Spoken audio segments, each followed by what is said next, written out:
नमस्कार दोस्तों, मैं भुवनेश प्रताप सिंह स्वागत करता हूं आप सभी का आपके अपने परिवार जीएस गढ़ में। साथ ही आज की क्लास में हम बात करने वाले हैं महत्वपूर्ण पीएच मान के बारे में। और इस टॉपिक से रिलेटेड जितने भी क्वेश्चन आपके किसी भी एग्जाम में पूछे गए हैं, उन सभी को आज की इस वीडियो में हम कवर करने वाले हैं ना। तो मोस्ट इंपोर्टेंट क्लास होने वाली है, सभी साथी शुरू से लेकर लास्ट तक क्लास में बने रहेंगे। क्लास अच्छी लगे तो भैया वीडियो को लाइक कर देना, और चैनल पर नए हो, पहली बार आए हो, तो चैनल को सब्सक्राइब कर लेना। चलिए शुरू करते हैं और देखते हैं आज का पहला सवाल। पीएच में पी क्या दर्शाता है? तो अगर देखो हम बात करें पीएच में, ये जो पी है इसका मतलब क्या होता है? तो इसका मतलब होता है पोटेंज। क्या मतलब होता है? पोटेंज मतलब होता है। और ओटेंज जो है वो एक लैटिन भाषा का शब्द है जिसका मतलब होता है पावर। और पावर को हिंदी में कहते हैं शक्ति। क्लियर है भैया? तो ऑप्शन बी यहाँ पर हो जाएगा एकदम सही आंसर। अगला क्वेश्चन देखते हैं। पीएच का सूत्र क्या है? पीएच का सूत्र क्या है? सूत्र का मतलब क्या होता है? आप कहेंगे फॉर्मूला होता है, और इसका फॉर्मूला हो जाएगा pH equals to minus log H positive ion, है ना। तो ऑप्शन सी यहां पर हो जाएगा एकदम सही आंसर साथी। अगले क्वेश्चन को देखते हैं। पीएच स्केल की खोज किसने की थी? पीएच स्केल की खोज किसने करी थी? तो साथी याद रखना, पीएच स्केल की खोज करी थी सोरेनसन ने। किसने करी थी? सोरेनसन ने। क्लियर है भैया? तो ऑप्शन डी यहां पर हो जाएगा एकदम सही आंसर। अगले क्वेश्चन पर चलता है। पीएच पैमाने की सीमा क्या है? पीएच पैमाने की सीमा क्या है, यानी कि यहाँ पर जो रीडिंग होती है वो कहाँ से कहाँ तक होती है? तो याद रखना, ये जो पीएच स्केल होता है जिसको हिंदी में पीएच पैमाना कहते हैं, यहाँ पर जो रीडिंग होती है वो 0 से लेकर के 14 तक होती है साथी। कहाँ से कहाँ तक? 0 से 14 तक होती है। तो ऑप्शन ए यहाँ पर हो जाएगा एकदम सही आंसर। क्लियर है? अगला क्वेश्चन देखते हैं।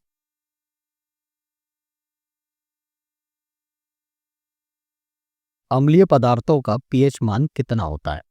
अम्लीय पदार्थों का पीएच मान कितना होता है? तो याद रखना भैया, पीएच स्केल पर जो रीडिंग होती है वो 0 से लेकर के 14 तक होती है, और इसी के बीच में आता है 7। क्लियर है? अगर 7 से कम है तो वो दर्शाता है किसको? आप कहेंगे अम्ल को। क्लियर है? तो अम्लीय पदार्थ का जो पीएच मान होगा वो क्या होगा? आप कहेंगे 7 से कम होगा। क्लियर है भैया? 7 से कम होगा। तो 7 से कम है तो इसका मतलब वो क्या हो जाएगा? आप कहेंगे अम्लीय हो जाएगा, एसिडिक इन नेचर में हो जाएगा। क्लियर है भैया? Option C is the right answer. अगला क्वेश्चन देखते हैं। क्षारीय पदार्थों का पीएच मान कितना होता है? क्षारीय पदार्थों का पीएच मान कितना होता है? देखो भाई, पीएच स्केल पर रीडिंग 7 से अगर ज्यादा है तो वो क्या होगा? आप कहेंगे क्षारीय होगा, यानी कि बेसिक इन नेचर होगा। क्लियर है? तो 7 से अधिक, ऑप्शन बी यहां पर हो जाएगा सही आंसर। 7 से कम है तो वो अम्लीय हो जाएगा, 7 से ज्यादा है तो वो क्षारीय हो जाएगा। ऑप्शन बी यहां पर हो जाएगा एकदम सही आंसर। अगला क्वेश्चन देखते हैं।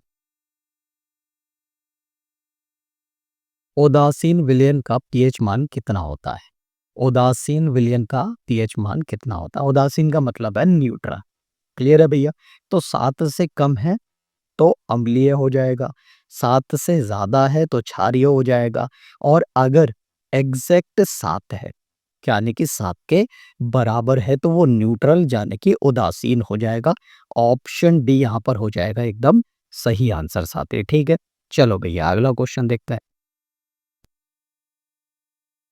पीएच मान में 7 से 14 तक वृद्धि किसका प्रतिनिधित्व करती है? पीएच मान में 7 से 14 तक वृद्धि किसका प्रतिनिधित्व करती है?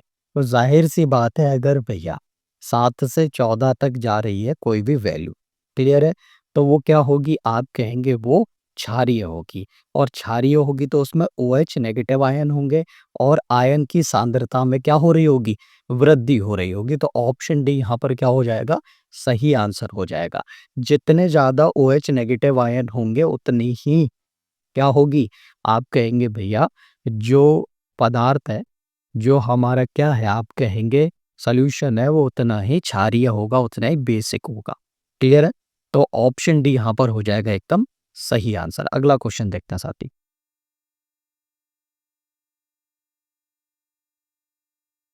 हमारे शरीर का पीएच मान कितना होता है? हमारे शरीर का पीएच मान कितना होता है? तो साथी याद रखना, हमारे शरीर का पीएच मान होता है 7 से 7.8 तक। क्लियर है? 7 से 7.8 तक हमारे शरीर का पीएच मान होता है। ऑप्शन ए यहाँ पर हो जाएगा एकदम सही आंसर। अगला क्वेश्चन देखते हैं। रक्त का पीएच मान कितना होता है? रक्त का पीएच मान कितना होता है? तो साथी याद रखना, जो ब्लड है भैया उसका पीएच मान होता है 7.4। क्लियर है? 7.4 ऑप्शन बी यहाँ पर हो जाएगा एकदम सही आंसर। अच्छा, अगर आपसे पूछ लिया जाए कि भैया रक्त क्या होता है, ब्लड क्या होता है, तो आपको याद रखना है ब्लड जो होता है वो फ्लूइड कनेक्टिव टिश्यू होता है, यानी कि तरल संयोजी ऊतक होता है और इसका पीएच मान 7.4 होता है। ऑप्शन बी हो जाएगा सही आंसर। अच्छा, अगर हम बात करें 7.4 है तो ब्लड एसिडिक होगा या बेसिक होगा, अम्लीय होगा या क्षारीय होगा? तो आपको पता है भैया 7 से ज्यादा है वैल्यू तो क्षारीय होगा। क्लियर है?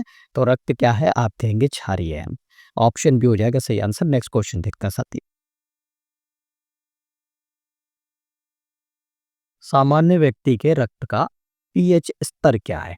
अब हमें पीएच स्तर बताना है, जाने की हमें पीएच की लिमिट बतानी है सामान्य व्यक्ति के ब्लड की। तो याद रखना भैया, सामान्य व्यक्ति है तो उसका जो रक्त का पीएच स्तर होगा वो कितना होता है? आपको याद रखना है 7.35 से लेकर के 7.45 होता है। क्लियर है? इसी के बीच में किसी भी सामान्य व्यक्ति के रक्त का पीएच मान मिलेगा, ये आपको याद रखना है। क्लियर है? ये लिमिट पूछेगा तब आपको आंसर करना है। अगर डायरेक्टली पीएच पूछेगा तो 7.4 याद रखना है। क्लियर है? तो ऑप्शन सी यहाँ पर हो जाएगा एकदम सही आंसर। अगला क्वेश्चन देखते हैं साथी।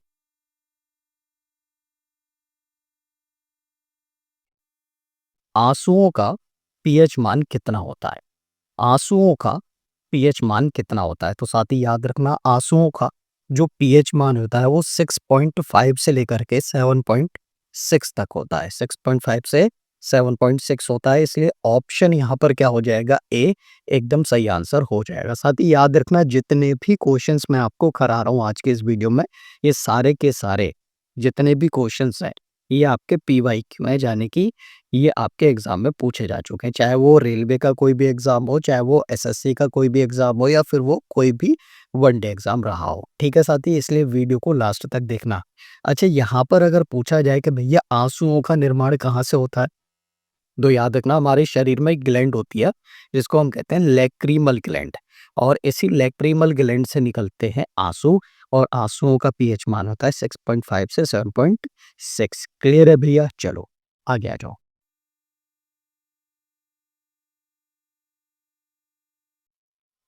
मानव की लार का पीएच अधिकतर किसके बीच होता है? मानव की लार का पीएच अधिकतर किसके बीच होता है? लार को हम अंग्रेजी में कहते हैं सलाइवा। क्लियर है भैया? तो सलाइवा का जो पीएच होता है उसकी यहाँ पर हमें बेसिकली लिमिट बतानी है ना, और लिमिट क्या होती है आपको याद रखना है 6.2 से लेकर के 7.6। क्लियर है भैया? 6.2 से लेकर के 7.6 के बीच में जो मानव की लार होती है, ह्यूमन सलाइवा होता है, उसका पीएच मिलता है। तो ऑप्शन सी यहाँ पर हो जाएगा सही आंसर। अच्छा, पूछ लिया जाए कि भैया लार का निर्माण किसके द्वारा होता है, तो याद रखना एक ग्लैंड होती है, ग्रंथि, जिसका नाम होता है सलेब्री ग्लैंड। क्लियर है? सलेब्री ग्लैंड से निकलता है सलाइवा। सलाइवा बोले तो लार। क्लियर है भैया? और इसी लार का पीएच मान 6.2 से 7.6 होता है, और लार में एक एंजाइम पाया जाता है जिसको कहते हैं टाइलिन, और ये पेपर में बहुत पूछा जाता है कि टाइलिन एंजाइम किस में मिलेगा? लार में मिलेगा। और ये क्या करता है? आप कहेंगे भैया कार्बोहाइड्रेट का डाइजेशन करता है, यानी कि पाचन करता है। क्लियर है साथी? ये आपको याद रखना है। अगला क्वेश्चन देखते हैं।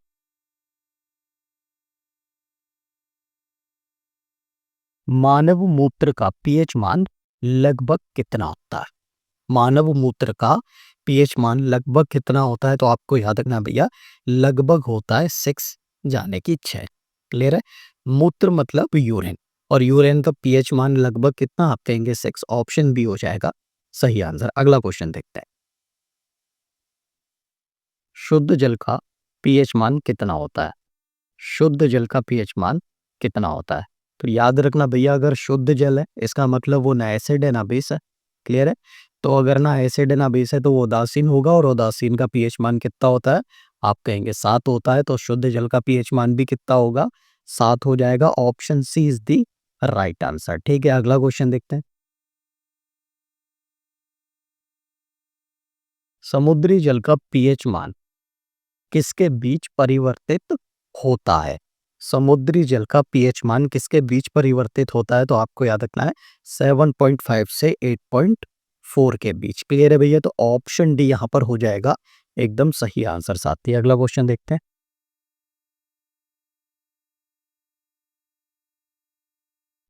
नींबू के रस का पीएच मान कितना होता है? नींबू के रस का पीएच मान कितना होता है? तो आपको याद रखना है भैया 2.2 होता है। तो आपको कहीं-कहीं 2.2 दिखेगा या कहीं-कहीं एग्ज़ैक्टली 2 दिखेगा, तो दोनों ही वैल्यू एकदम सही होती हैं। तो ऑप्शन बी यहाँ पर हो जाएगा सही आंसर। अच्छा, यहीं पर पूछ लिया जाए नींबू मतलब लेमन, और लेमन में कौन-सी विटामिन होती है? तो आप कहेंगे विटामिन सी होती है। और पूछ लिया जाए कौन-सा एसिड होता है? तो आप कहेंगे सिट्रिक एसिड होता है। क्लियर है? पीएच मान 2.2 होता है। ऑप्शन बी हो जाएगा सही आंसर। नेक्स्ट क्वेश्चन देखते हैं। साधारण दूध का पीएच मान कितना होता है?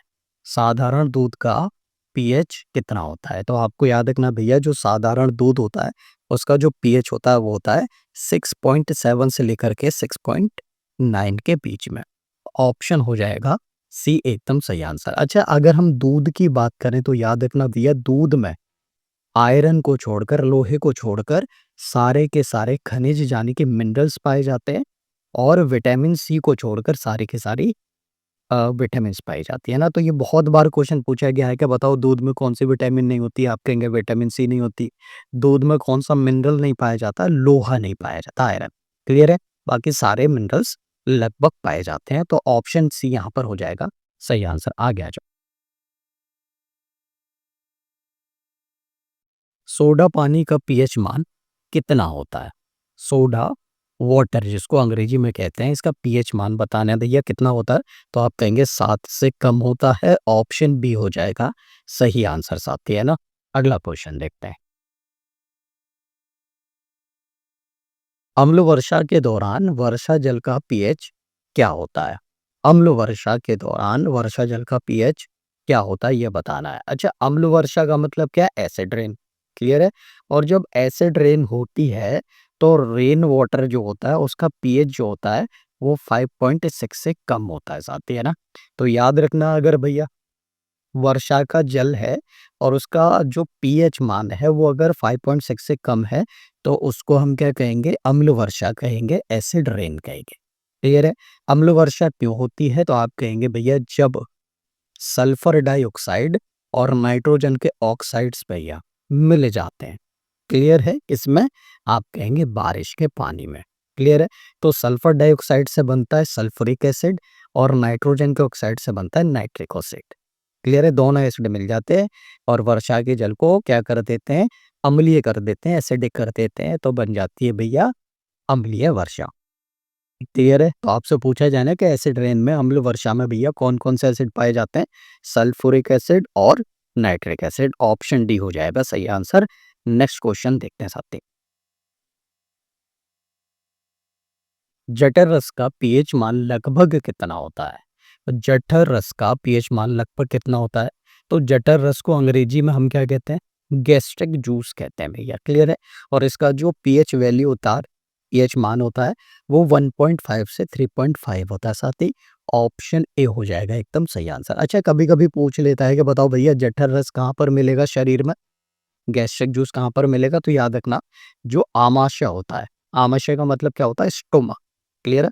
तो जो स्टोमक होता है, स्टोमक के अंदर गैस्ट्रिक ग्लैंड पाई जाती हैं, जिसको हिंदी में जठर ग्रंथि कहते हैं, और इसी जठर ग्रंथि से निकलता है जठर रस, जिसको गैस्ट्रिक जूस कहते हैं, जिसका पीएच मान होता है 1.5 से 3.5। ऑप्शन ए हो जाएगा सही आंसर। तो इसका मतलब जठर रस कहाँ मिलेगा?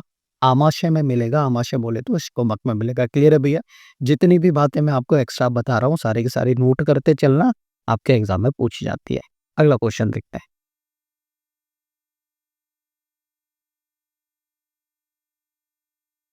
मुंह का पीएच किस स्तर से कम होने पर दांत का क्षय शुरू हो जाता है?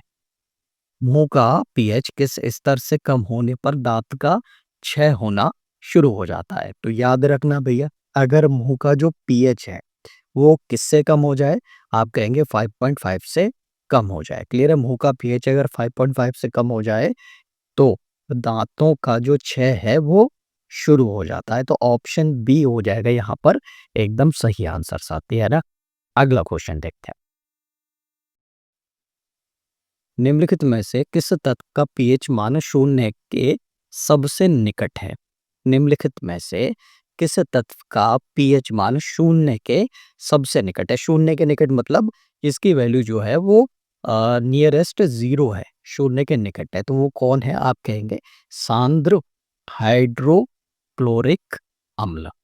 सांद्र हाइड्रोक्लोरिक अम्ल, ये आपको याद रखना है। ऑप्शन सी यहाँ पर हो जाएगा सही आंसर। तो ये जो सांद्र हाइड्रोक्लोरिक अम्ल है भैया, इसकी जो वैल्यू है वो नियरेस्ट होती है किसके? आप कहेंगे जीरो के। ऑप्शन सी हो जाएगा एकदम सही आंसर। तो पेपर में पूछा जाए ना कि बताओ भैया सांद्र हाइड्रोक्लोरिक एसिड का पीएच मान कितना होता है, तो आप कहेंगे भैया लगभग शून्य होता है, ये शून्य के निकट होता है। क्लियर है? चलिए अगला क्वेश्चन देखते हैं।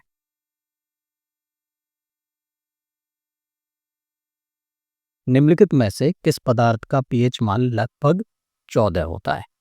निम्नलिखित में से किस पदार्थ का पीएच मान लगभग 14 होता है? तो आप कहेंगे सोडियम हाइड्रोक्साइड का। किसका भैया? सोडियम हाइड्रोक्साइड का जो पीएच मान होता है वो लगभग 14 होता है। ऑप्शन बी यहाँ पर हो जाएगा एकदम सही आंसर। ठीक है साथी, अगला क्वेश्चन देख लें।